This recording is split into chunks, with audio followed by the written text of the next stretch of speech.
Today I'm taking a look at the JESSPOW CR123A batteries and charger kit.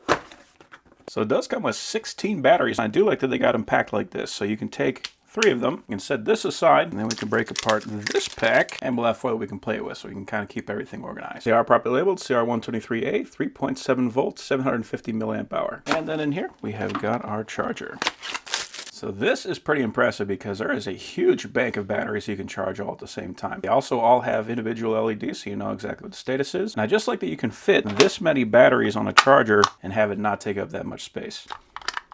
So it looks like we can charge 8 at a time. We got our charging port on the top that is a micro USB, and it also comes with a micro USB to USB-A cable. And it says it outputs 4.2 volts at 0.3 amps times 8. So it is nice to see we actually have independent green and red LEDs in there, so it'll be very obvious to know if we are charging fully charged. So let's take a look at a battery before we charged it. So we actually have 3.9 volts, so this does come with a charge on it. So I have a flashlight that uses CR123A batteries, and there we go. So I'm going to set this aside, make sure it charges all the way up, and confirm that we are getting green lights on this charger. Okay, so it's been a couple hours. You can see I did fill the entire thing up. I was able to charge all 8 batteries all the way up. So overall, that is a very nice kit.